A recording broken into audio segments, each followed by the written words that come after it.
Good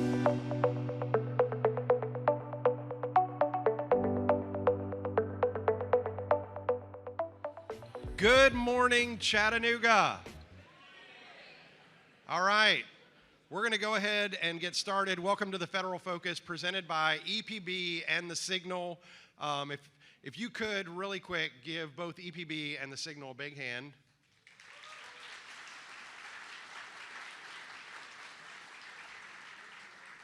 And for those of you that haven't been in this space, this is relatively new, and so we really appreciate their partnership. I think it looks like a perfect fit as far as attendance, so we're excited to be here. So I'm Charles Wood, CEO of the Chattanooga Area Chamber of Commerce. We're grateful that you could join us here today.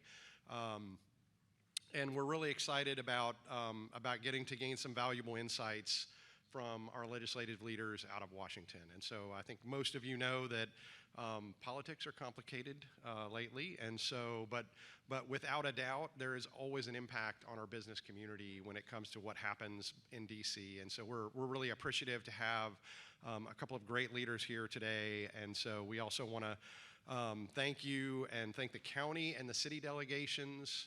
And then I think we also have a couple folks from our state delegation as well. So if our elected leaders could stand up. And then if y'all could give them a round of applause, please. Thank you so much.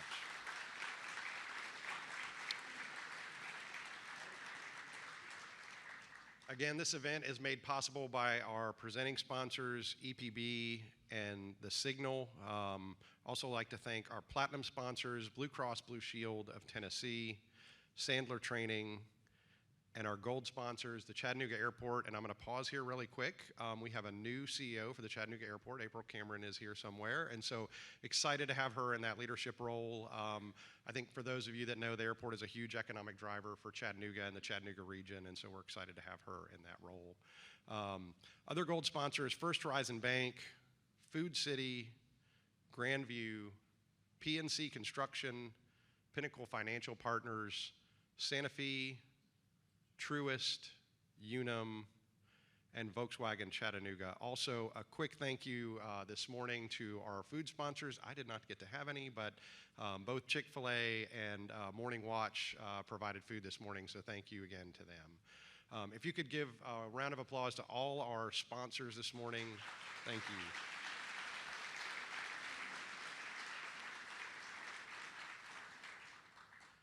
And we're going to go ahead, and I'll lead us in the Pledge of Allegiance.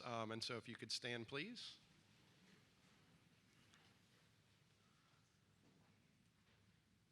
I pledge allegiance to the United States of America, and to the republic for which it stands, one nation, under God, indivisible, with liberty and justice for all.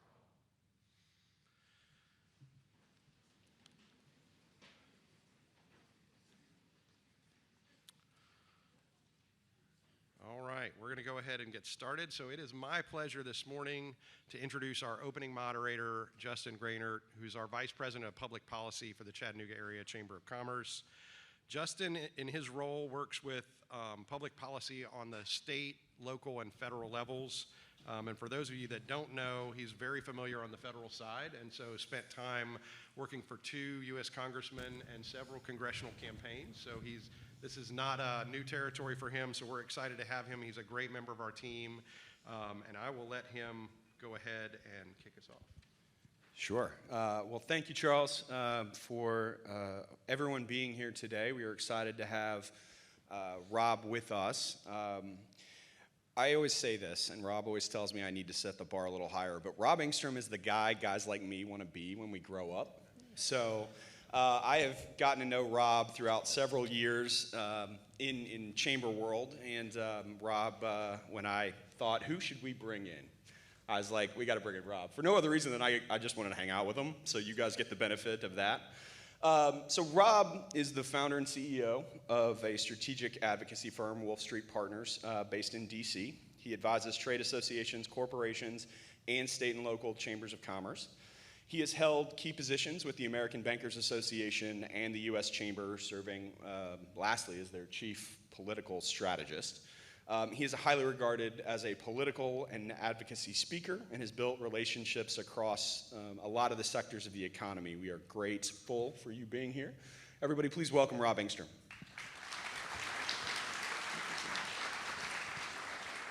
If my wife was here, she would disagree with all of that, just for the record. That's fair. All right, so give us a little bit of information about your background, other than what I've just told everybody, and why you have dedicated your career to making sure employers have a seat at the table and their voices are heard in the policy arena. Well, first, Justin, great to see you. Justin is one of my best friends in the chamber community, someone that I would seek out for advice in his previous life in Indiana, in D.C., but also here in Tennessee. And I have fond memories of coming to Chattanooga as a Georgia boy growing up, so it's great to be back, and what a great turnout. Charles, thank you for the hospitality. Justin, your friendship. I have a passion. I have a state job in a federal town. I don't lobby. I'm not smart enough to do policy, but I'm really good at flying on planes. So I've been to all 50 states. I can do the aisle, the middle seat. But what I get passionate about is hearing the local impacts of state policy and federal policy. And so when you're walking through a basement in Cleveland, Ohio, with a gentleman whose grandfather formed a manufacturing business in the middle of World War II, and the hardships that he went through, just one anecdote thinking about this, preparing for today, the stories that you all tell are real stories. There are plenty of people in Washington who are fantastic and smart, who have white papers and lobbyists, and that's all great. I'm supportive of all of that. But telling the real story of what you all do, I mean, you're one of, as you know, one of the first 40 chambers founded in the United States of America out of 7,000. Think about that. That is a credit to Chattanooga and your leadership. And that's a story that I get to tell, whether it's with the press or with people that are investing in chambers across the country. And we're at a period of protracted disruption in our politics right now where people are losing faith in institutions. There's a reason why they call it a Chamber of Commerce Day. And it's because of the brand that you all have built. So I give great credit to the women and men in this room who've helped build that brand. And also, I used to run the accreditation program at the U.S. Chamber. I was there for almost 20 years. And that's signifying and designating the top chambers, best in breed, best in class. And you're 5-star accredited, which is the #1 ranking of any chamber across America. Less than 0.5% of chambers out of 7,000 get that designation. So I'm honored to be here. I'm proud to be here. And that's my passion, is listening and learning to folks like y'all who are creating jobs in this country during a really difficult time. And we'll get to that here, I think, in a little while when you look at all the pots on the stove that are boiling right now. So as you know, the banking industry has had some bumps this year. Let's talk a little bit about your take on the current state of the banking industry as a whole. So I've represented the American Bankers Association since 2017. And then, of course, the pandemic came along.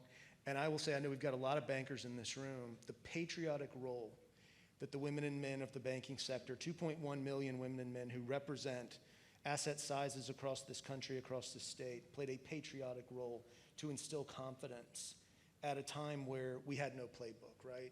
And when I say we, I mean the American people. We didn't know how to react to this. Fear, anxiety, there was runs on the banks and those things.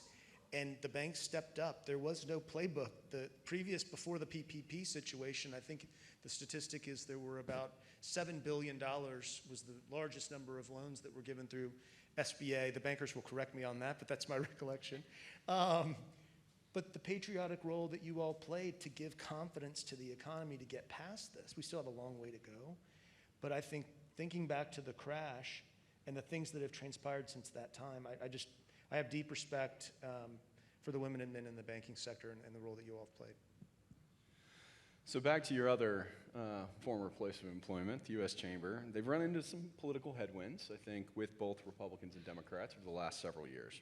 What's your take on the U.S. Chamber and their ability to influence policy on behalf of the American business community and the free enterprise system? The U.S. Chamber's been around. We're the new kid, right? Or previously born in 1912, founded by state and local chambers across this country. For those of you that have been to the building, when you walk in on the right side, there's a plaque of 700 cities and towns that quite literally paid for the building that sits across from the White House. Chattanooga's on that plaque. And as I always say, we're kind of the new kid. Y'all have been around a lot longer.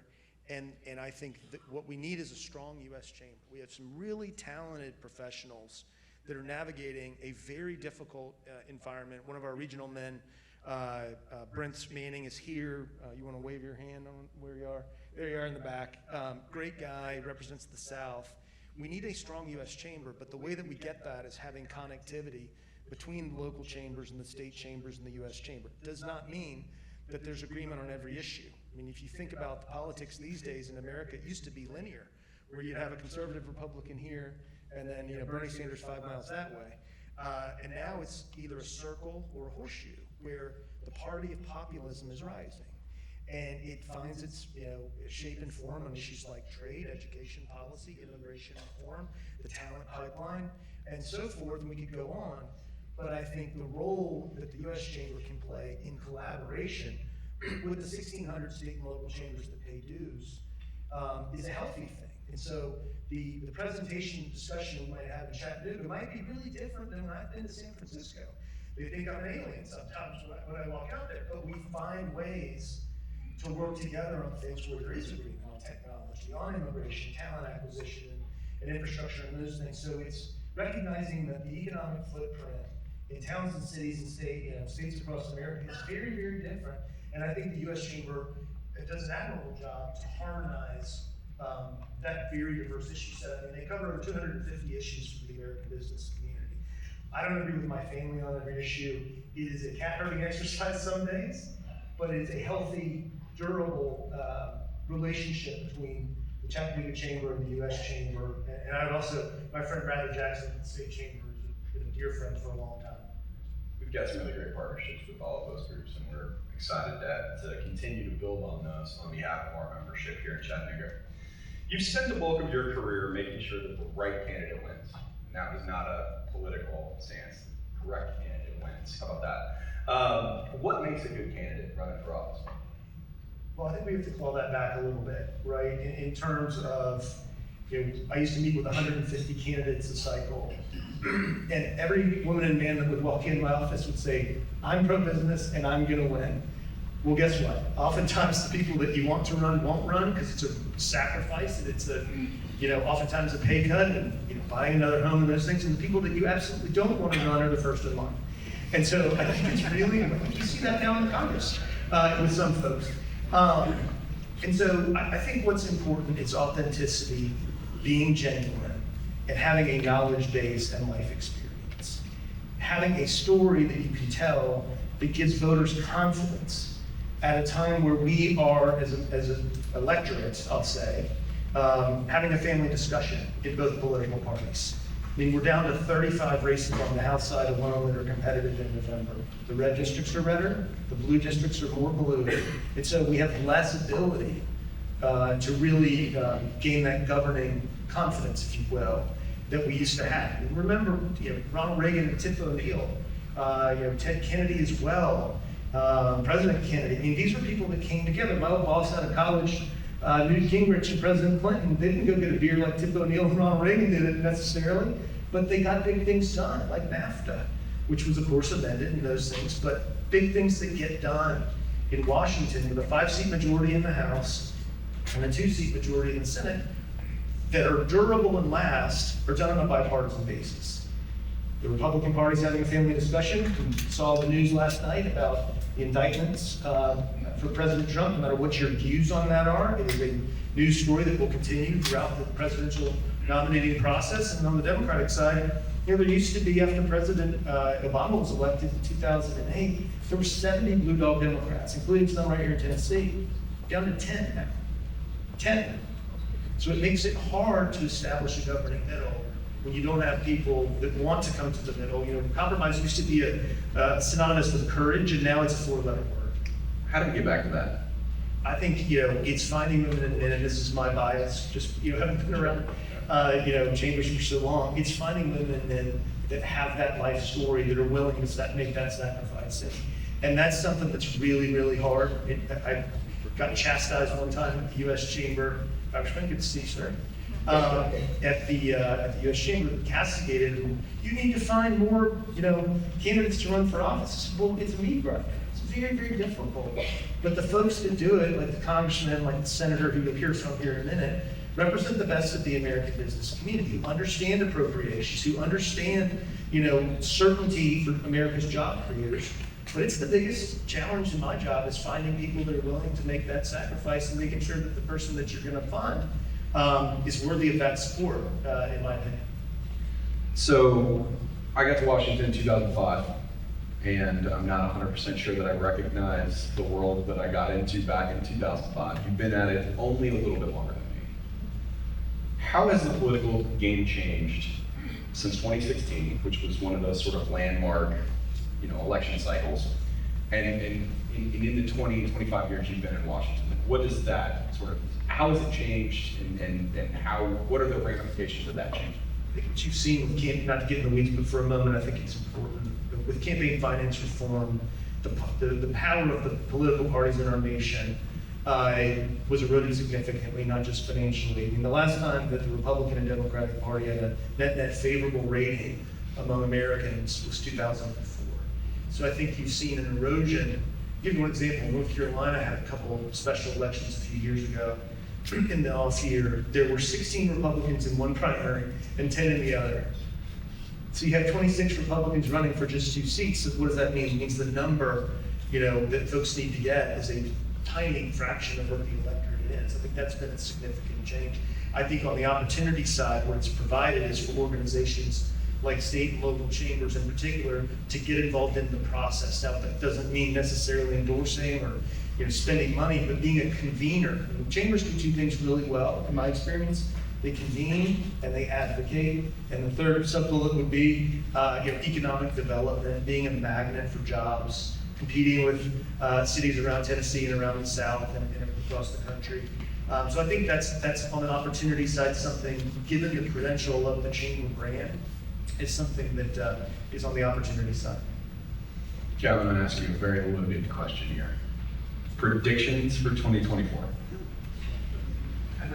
Yeah, everyone always laughs. It's like, I believe I laughed asking that question. Well, no, and I'm being taped, so, you guys are going to play this back for me and say you're wrong. And so, let me be a little bit provocative, if I may, because I didn't hear that. Look, I think, it used to be that, let's start presidential, go Senate, go House, is, the Democrats and the Republicans, for the most part, since World War II, have waited in line, right? Like, it's going to be George W. Bush. Yes, we have the McCain, back, God bless him. But, it was a relatively, narrow group of people, Obama being different, of course. And now there's like, if we were having a debate for 2024, like, we would have to triple the size of the stage and get stadium seating behind it. I mean, and so I think, conventional wisdom is, let's start with the Republicans. Conventional wisdom today is that President Trump would be the nominee based on polling nationally, which ignore all those polls, they don't matter. The state-by-state polls matter and how they change and move. Debates on the 23rd of this month. I don't think President Trump will be the nominee for the Republican Party. I said this for 6 months, and now they're definitely going to be called out if I'm wrong.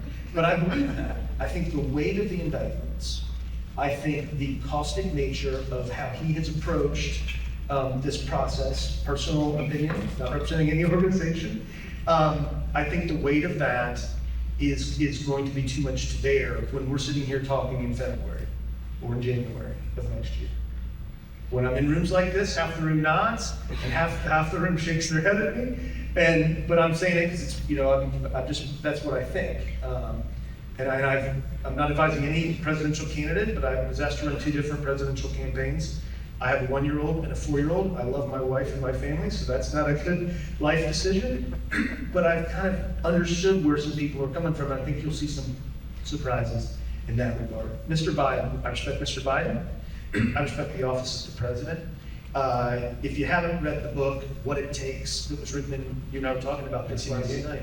About the 88 election. The 88 election. The thing is like 400 and some pages, but it goes through the personal stories of each of the Democratic and Republican nominees. And it is a powerful, moving chapter in terms of Mr. Biden's personal story. And I don't care what your politics are, I respect the man and I respect the office. I also don't believe he'll be the nominee in 2024. I don't think that will happen at all. And the primary, behind the primary is already underway. Gavin Newsom, I'm looking at you in California. Jared Polis in Colorado. J.B. Pritzker in Illinois. The governors on the Democratic side are already moving around as well. So I think you'll see a lot of movement in this, and also it's a compressed cycle. I was in Jeb Bush's campaign January 5th of 2015, and we were off to the races at that time, and everybody had a certain assumption, and I love Jeb, he's a great friend. But things change quickly in politics, especially these days. The Senate is razor thin, 33 seats are up. Democrats are on defense in 23 of those, counting the independents. But some of those Democrats are in really, Sherrod Brown in Ohio, Mr. Tester in Montana. These are battle-tested folks who run good campaigns, and I think it goes back to your question, Justin, about candidate recruitment. And can we kind of claw back some of that, the white labeling that we deal with, in terms of, the party brand. Montana, in some people's mind, is a red state. In some people's mind, it's a very populist state, and they elect Democratic governors. So I think the Senate is going to be razor thin either way, probably 51-49 one way or the other. And the House, and I'm going to yield to the distinguished congressman and not offer, he'll be the expert on that. But from my perspective, I think Republicans keep the majority because of the talent and the expertise. Congressman, thank you for all you do for the American business community as well, especially in the appropriations side, where you've been tremendously helpful. One thing, there are many things, but just to acknowledge that, thank you, sir. Kevin McCarthy, I think, has one of the toughest jobs in town. I've known Kevin since 1998 when he was the Young Republican chairman, and we used to travel all across the country, and back then I was a Young Republican, didn't have as much gray hair. But Kevin's done, I think, an admirable job of navigating a very difficult set of circumstances. So I think Senate toss-up, math indicates it would be moved to be Republican. House, I think, stays Republican, but it's going to be close. It's going to be very close, single digits in my judgment. It's 5 seats right now. So let me go off script here, and I'm going to ask a follow-up. So one of the things that we have seen throughout our time is very strong leadership in both parties. You look at Speaker Pelosi, who first female to ever hold the gavel on the House side. She's been in Congress since 1970, whatever. Senator McConnell, longest majority leader in the history of the Senate. He was elected in '84. Kevin McCarthy's fairly new to the leadership stage. Hakeem Jeffries is fairly new to the leadership stage. Chuck Schumer, fairly new leader, but had been around since the late '80s. How do you see sort of the evolution of Congress as some of these sort of old lions are obviously on their way sort of out? McConnell's 82, 83, Pelosi's late 70s. What does Congress look like as sort of the institutional knowledge of 30, 40 years goes away? Now, we're a country of 200 and some odd years, so we figured it out before, but this is going to be a pretty stark change in a Congress that already doesn't work the way that it's supposed to. So what do you think the impact is on that, and how does Congress sort of look at your estimation with all of your expertise kind of dealing with it? I think people are changing chairs in the leadership, in the leadership space. The Congressman can offer his more refined perspectives being in the small room. But my view is, look, when Paul Ryan was Speaker, the average age of Republican leadership was 47 years old, and the average age on the Democratic side, was 82 years old at that time. And so I think you're seeing a next generation of folks that are coming in, not just by age, but also by experience and life circumstance. And I think one of the things that I have a passion for and that we work on in a robust manner and quietly is getting more veterans to run for Congress. There's an analysis that looks back at the number of veterans that served in the Congress since World War II, and it's just gone down precipitously since that period of time. And so there's some organizations I'm quietly involved with to try to recruit veterans who served our nation with distinction and honor, who can offer that perspective, which is I think unique in that regard. So I think there's going to be disruption in terms of leadership, in terms of people moving up in the committee structure, the subcommittee structure. But I think you're right, and often that happens in the presidential cycle as well. All right, I'm going to ask the big question. This is for everybody in the room. Why is it important for the business community to engage in public policy and in politics? Because our opposition does every day. And they're coming at us every day, and that's not a partisan statement, to be clear. That is, I mean, one of my best friends, I'm actually part of his firm, is Heath Schuler. And he was trying to make it here today, but he just couldn't make the schedules work. But folks like Heath, who come from a very unique background, who are intensely likable, but who have also spent time in the business community, I think are the way that we can kind of get out of the circumstance that we're in. But the other thing, and I would say, chambers of commerce and the membership are chief optimism officers. It sounds hokey, I think it's true, because it's easy to read. I mean, you can turn on any news source you want every day and find news that's self-selected and curated for what you believe. And I think chambers are realistic in terms of what the actual economy is with data and facts and relationships. And that's something that you don't see on the cable news shows, with all due respect to the cable news shows.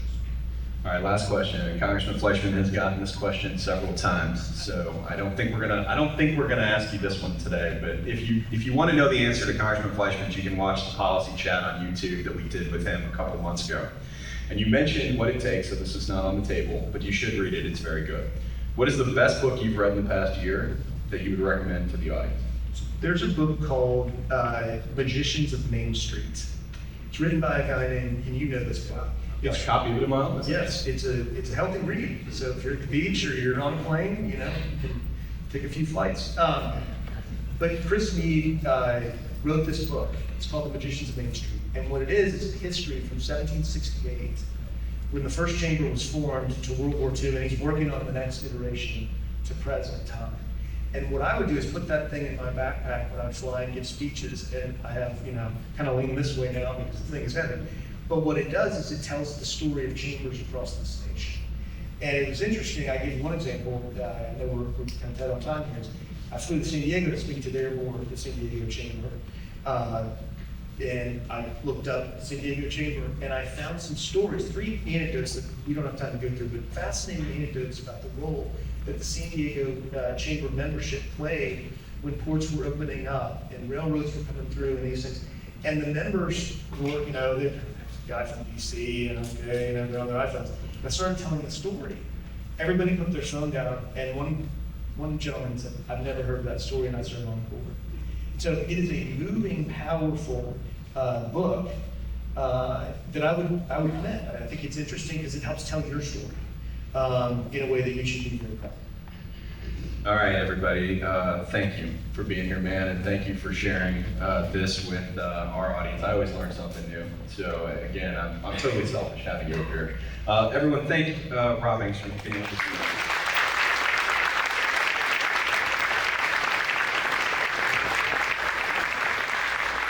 So now I get the opportunity to introduce our public policy chairwoman, Sharon Law. She is the business development leader for Thompson Engineering, as well as the policy chair and serves on the Chamber's board of directors. She leads a team that secured the $100 million TDOT contract in Chattanooga. So she is helping us get from point A to point B in 20 minutes or less, part of the Velocity 2040 plan. So well done, Sharon.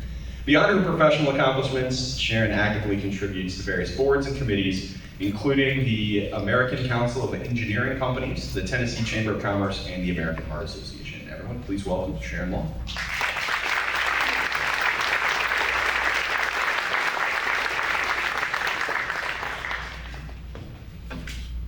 Hello, everyone, and thank you for being here. It's an honor to be, moderating this discussion. I'd like to welcome our state senator, Marsha Blackburn. Senator Blackburn, pardon me, has represented our state of Tennessee since 2018. She's an advocate for women's opportunities, songwriters and performers' rights, and strong national security. Prior to her Senate tenure, Senator Blackburn served in the U.S. House of Representatives for 8 terms and in the Tennessee State Senate.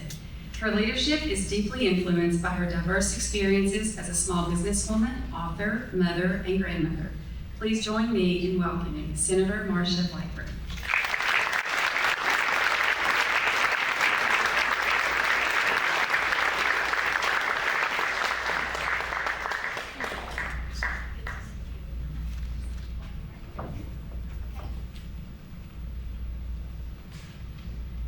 It's also my privilege to introduce Congressman Chuck Fleischmann, who represents Tennessee's 3rd District.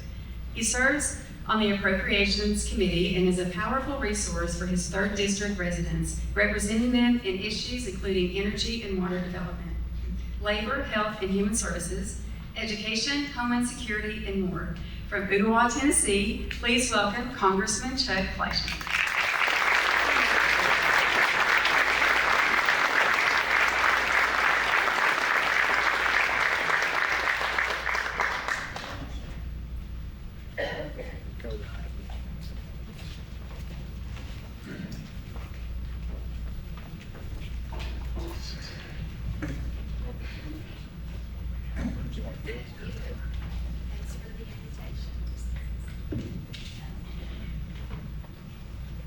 Congressman Fleischmann, talk to us about the legislative process in Congress. What does it take to get a bill across the finish line in today's political climate?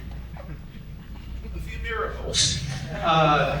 Well, thank you for the chamber and Senator Blackburn. It's a pleasure always to share the stage with you. Let's face it, right now in America, there is not only a polarization out there, but there are bona fide differences in the way that people such as myself view the political process and the like, and our colleagues on the other side of the aisle who get elected in their districts and have different sets of priorities. So the first thing is, I think, a sense of national urgency. It's sad, but a wise person once said that we operate sometimes better under crisis conditions in Washington, D.C., and we've seen that at times when we've had to get it done, whether it's a budget agreement or some other piece of legislation.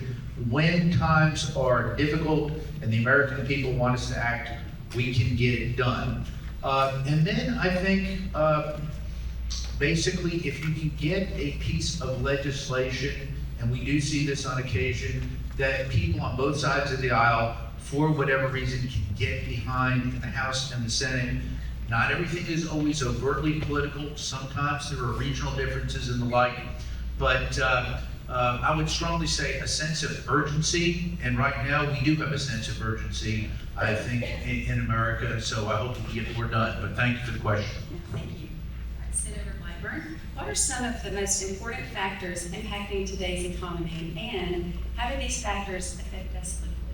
Yes, and again, thank you. It's a pleasure to join you all and be with you this morning. One of the things we hear most about in Tennessee, and every year I am in each of our 95 counties and visit with people in each of our counties, and inflation and the economy continues to come up as an issue.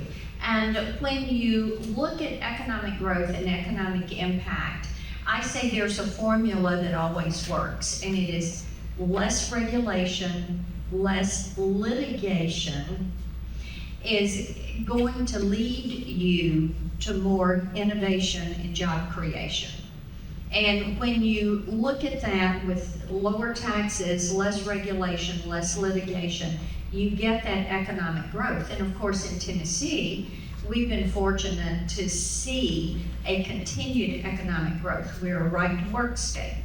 We have no state income tax. Our government is, our state government and our local government run on a balanced budget platform. They keep good credit ratings. And third quarter, you have seen a record number of filings from businesses in Tennessee. I think it was 18,500 plus, with 104,000 non-farm jobs that have been created.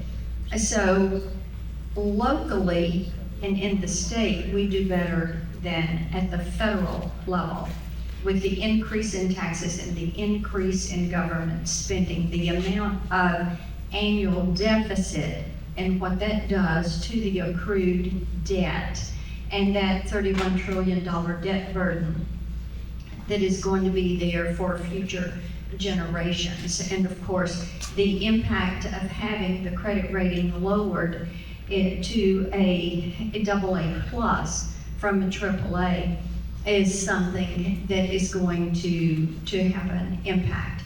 And it's one of the reasons Chuck is an appropriator. And of course, as they look at the outlays, this is something that they're going to be addressing, because you're going to have to look at what interest on that debt is going to cost us and how that figures in to the appropriations and allocation process. This is for both speakers. The Senator will say to you. Tennessee is a growing hub for manufacturing, especially when it comes to the automotive industry. What are your thoughts on the opportunities this industry presents to our state? These opportunities are just boundless. And one of the things that I've done is to work on a manufacturing bill with my Democrat colleague from Michigan, Gary Peters, and we have recently filed that. Also with one of my Democrat colleagues, we have done a quantum sandbox bill. Because as you look at advanced manufacturing and you look at additive manufacturing, quantum is going to play a component in that. And because of EPB and the great work that has been done here, the research that has been done at Oak Ridge, the expansion of what is happening at Oak Ridge and the work that's being done here, and how that plays into Space Force that is in Huntsville, how that plays into Arnold Engineering, where we're going to do our hypersonics research. The only place domestically that we can do that hypersonics research, then that benefits from some of the R&D that is being done with our auto industry, whether it is AVs, whether it is EVs, whether it is artificial intelligence. So we're keenly aware of this, and as a matter of fact, we're going to move on, and with some of our industry here in Chattanooga, I'm doing a quantum roundtable a little bit, because in just a little while, because we've got some legislation. The National Quantum Initiative Act is going to be up for reauthorization, and we want to make certain that this is something that is going to serve our growth in this sector in Tennessee well. Congressman?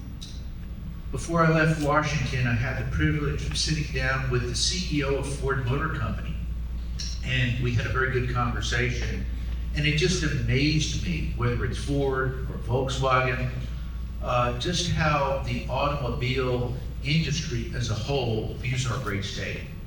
And it just goes back to then Governor Alexander, when he made the decision to try to make, and he did successfully make at that point in time, Tennessee a very attractive, fertile state for the automotive industry to come here, settle here, and grow here.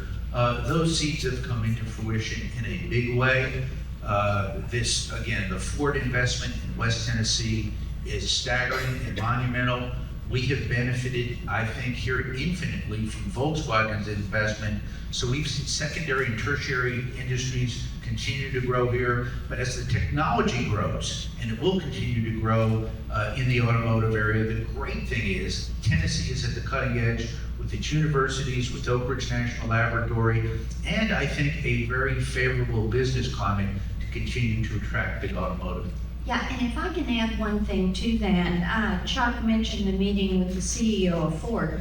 One of the things that Chuck and I are doing is encouraging these auto companies to put their R&D centers here in Tennessee. We have great universities. We have the capacity to house those. We would like to see those R&D centers located here, not in Seoul, South Korea, and not somewhere else, but here in Tennessee. A couple of questions for you, Congressman. Earlier this year, Congress was able to come to an agreement on lifting the debt ceiling. As part of that deal, Congress must now work to pass individual appropriations bills and move back to a more normal budget appropriations process. How is that process working, and how do you see this playing out as we head towards October?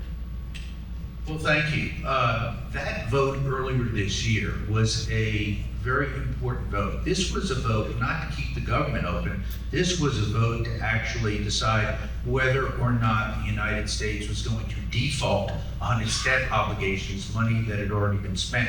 I was very clear early, I was going to vote to raise the debt ceiling. As long as I have a voice in a vote, we need to be more fiscally responsible. I'm going to talk about that. But we can never, ever, ever toy with, I think, letting the credit of the United States fall apart. This would have been something that would have been catastrophic. We could not have recovered from that.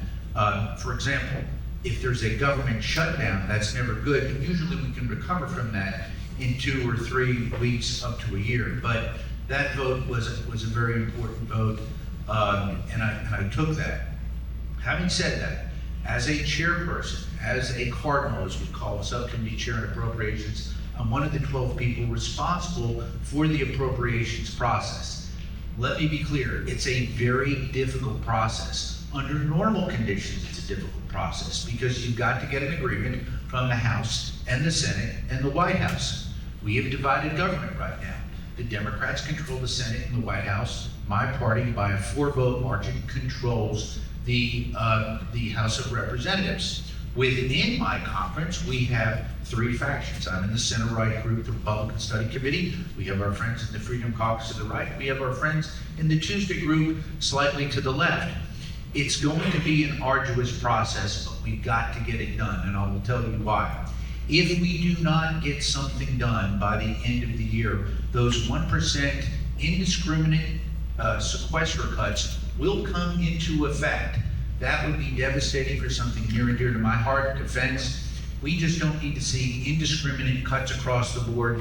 We need to make sure that as legislators, we're in the House or the Senate, or the folks in the administration, address the specific needs of the country on an annual basis. The world changes daily. I think we need to be able to address that at least on an annual basis. It will be difficult. There's no question about that, but I think we need to get it done.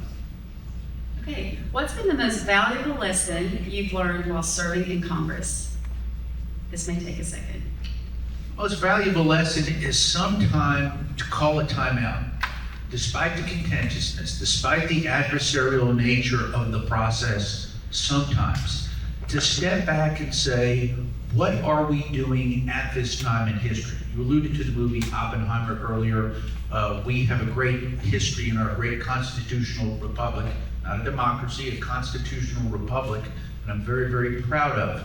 Our country is in a difficult spot right now, but vis-a-vis the rest of the world, and I meet with world leaders on a regular basis, we are still that shining city on the hill that Ronald Reagan talked about. We in America, whether it's technology, manufacturing, militarily, doing a lot of work in the nuclear space, not only in the civil nuclear space, but now, unfortunately, because of Mr. Putin's unfortunate, horrible rhetoric, we're getting very, very involved on the weapons side of the program. Oak Ridge, Savannah River, there's a lot that we do through the Department of Energy, the NNSA, to fund our nuclear arsenal. Having said that, the hardest thing to do is sometimes to take a time out and remember our constituents, whether they're on the right, the left, or the center, that we are privileged to be the greatest nation in the world, to take a time out, to cherish that, and to move forward. Senator, would you like to answer that question as well? Yes, absolutely. I think one of the most important things that you learn is the importance of listening, and secondly, of collaborating. And I found when I reach across the aisle and collaborate with colleagues, and that we're able to come to an agreement. A great example of this is my Kids Online Safety Act. I, like many of you, being a mom, a grandmom, have been terribly concerned about what we see happening to the mental health of our children, how we see our children being groomed by pedophiles and drug dealers in the virtual space. And they're exposed to things in the virtual space that there are laws against that exposure in the physical world. And I have worked with Senator Dick Blumenthal out of Connecticut, and he and I developed the Kids Online Safety Act. It's been a 3-year project. And this would put the responsibility for safety by design on the social media companies. It would require them to have a duty of care. It would require them to have a toolbox that parents and kids can use in order to keep them safe and away from harmful content in the virtual space. It would require them to open their algorithms so that third-party researchers and parents can see what is being fed to their children. And it would require them to have a designated portal so that parents can report pedophiles and drug dealers and those that are encouraging suicide, those that are encouraging harmful conduct, illegal conduct, can be reported and can be removed from those platforms. And so there are hundreds of bipartisan organizations and 44 bipartisan senators who have signed as co-sponsors on this legislation. It has cleared the Commerce Committee on a unanimous vote. It is ready for action on the Senate floor, and we look forward to seeing it go through the House and getting it to President Biden's desk by the end of the year. Excellent. Here's another question for both of you. With the movie Oppenheimer, we just mentioned, in theaters, Tennessee's role in the Manhattan Project has resurfaced in the mainstream. Talk about the important role Oak Ridge has played and why a strong relationship with Oak Ridge is important to the business community here in Chattanooga. We'll start with you, Samantha. Oh, and so pleased to talk about that because the strength that we're seeing in Oak Ridge and the attention that Oak Ridge is gaining, not only when you talk about healthcare or a commercial sector or energy, or as we would expect, some of the research, but you look at how this plays, and Chuck alluded to this, into 21st century warfare, how it plays into Space Force. You look at what is happening with the additive manufacturing, with the materials and the demonstration project, all that is taking place at Oak Ridge. And then you have those companies, many of them small businesses, that are suppliers or are innovators likewise in this space. This leads to a very healthy research and innovative environment. And as we have the arrival of AI, as we look at advanced manufacturing, this is something that just is going to have an impact, not only for today, but for the next probably 2 decades on this area and here in Chattanooga and with this community. So I think that looking at Oak Ridge and at Y-12, and as we've worked through the Defense Authorization Act, we've seen a plus up in money for the work that's being done at Y-12. But that just is doors of opportunity for young people, and it's also expanded careers and job opportunities for our citizens at large. Congressman, we were waiting on your cameo in the movie. We didn't see it. Wait for the sequel.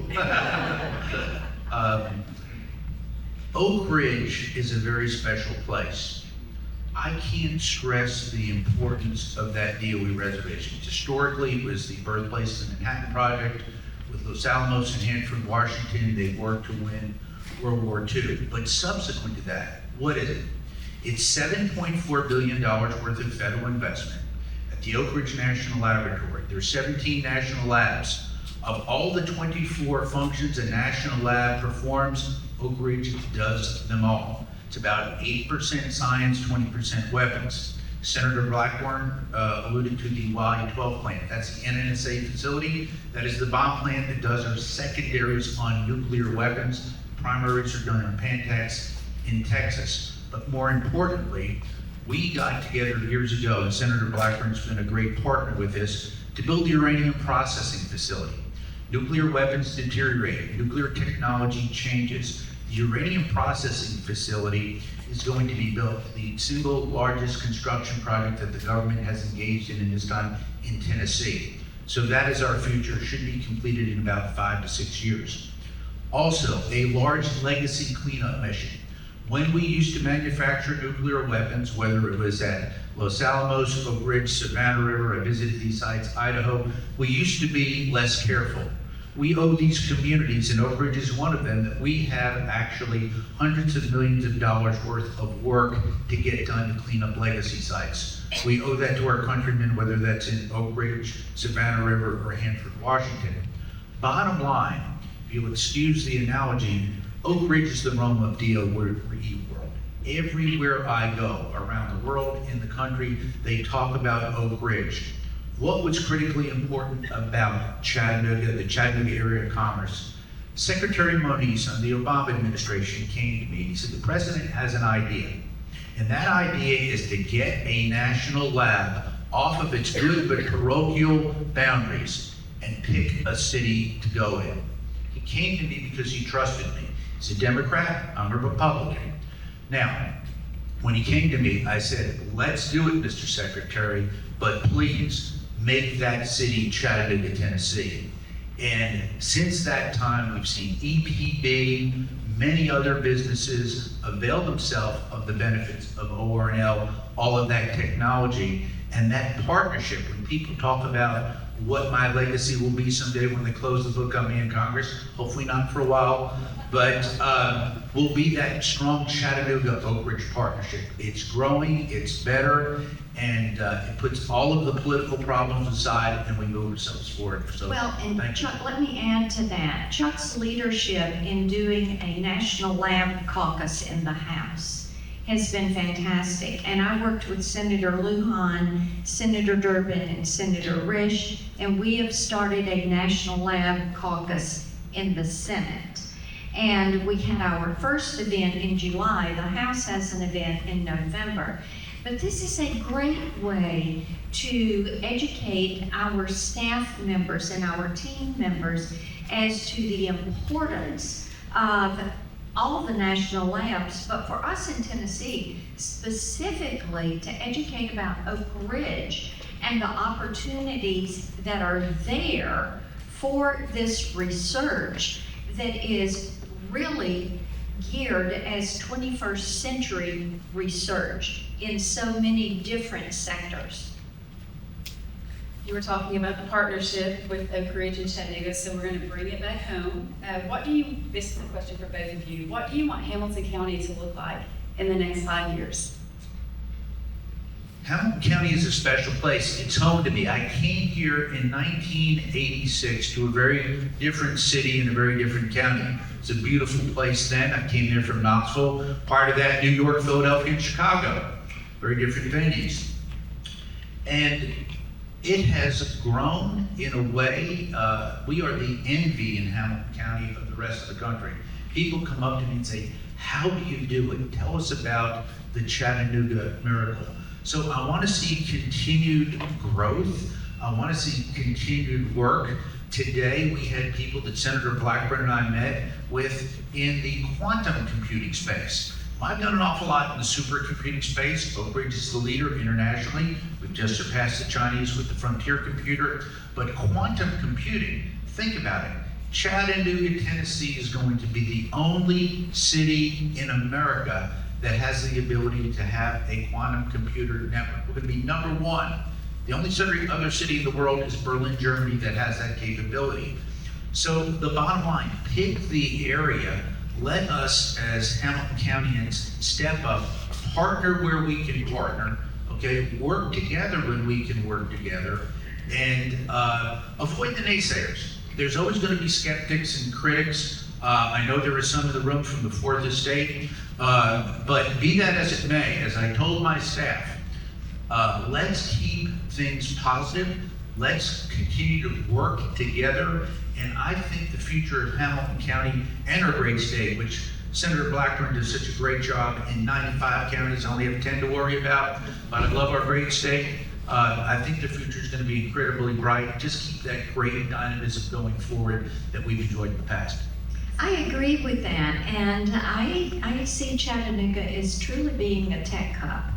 And you can't underestimate the energy that has come from what has transpired at Oak Ridge with EPB stepping up and saying, let's tackle this, with companies that are saying, how do we build a commercially viable quantum network, and then how do we source that out so that we are processing this information so much more quickly, and speed saves time when you're working through some of these situations, and that time equals money and profits. People are going to choose to come here because of the belief that people in Hamilton County have for what they can do as they grow a technology sector that is going to be world-renowned.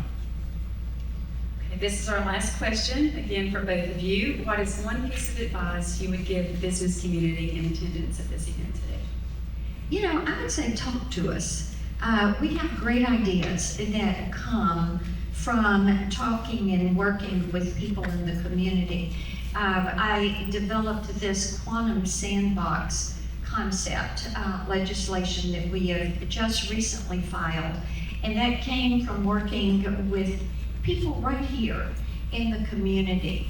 And how do we build this so that we can experiment and work within this framework without getting hands slapped here or there, but be able to ask that question, what if we do this? What if we do that?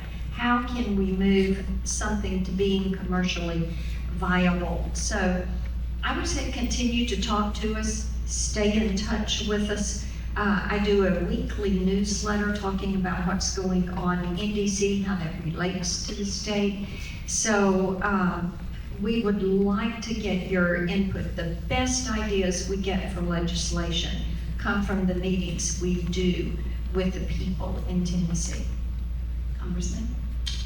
I so enjoyed the earlier presentation, sir, and thank you for addressing all the really tough questions before we got here. It was great. But one point that you made was so right on. The other side, and what I mean by the other side, is that people who abhor, do not value the free enterprise system are at it every day. I love the free enterprise system. I love this country. I love the fact that people can start a business, grow a business, build a business, and succeed. I want to keep taxes low and regulations at a minimum, and that is my ethos. It is very, very pro-business, low tax, low regulation, and I want to see that pie grow. I'm a capitalist. I'm an unabashed capitalist. In our world today, I never thought I'd say this, but we have the potential for a threat to our free enterprise system. And I want to make sure that that great system that we have in our great state, that Senator Blackburn has worked in so many venues, whether it was at the state level or at the federal level, in the House or the Senate, to keep so strong and secure, is there for us in 5 years and 10 years and for our next generation. We cannot fall into the horrible abyss of socialism. It's bad, it's wrong. So you all need to stay active, work hard every day, work in your communities, make sure that people have a seat at the table. Because when you have people who have a seat at the table, and you're talking about a very good meal, it's very difficult when they're sitting outside the table and don't have a seat there to say, look what good work we're doing. So I think our chamber does that better than anywhere else in the world. That's not me saying it. Senators, you know the Chattanooga Area Chamber of Commerce was voted the greatest chamber in all of North America. So thank you for your good work, and that's my best advice. Thank you, Charles and Chamber staff. And with that, we'll close today's discussion. Thank you, Senator Blackburn and Congressman Fleischmann, for your time and insights. It's been a pleasure sharing the stage with you this morning. Let's thank our guests once more with a round of applause.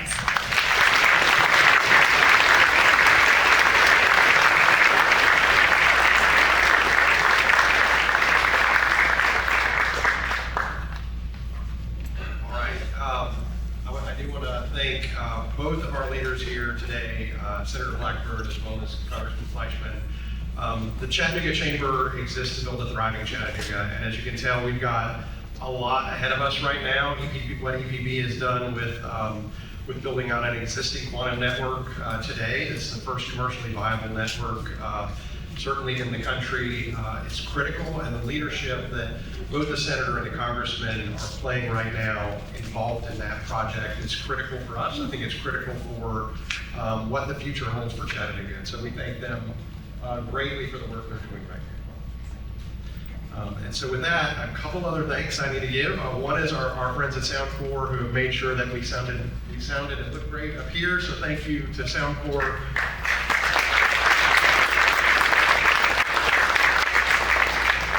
And again, thank you to EPB and the Signal for sponsoring this event.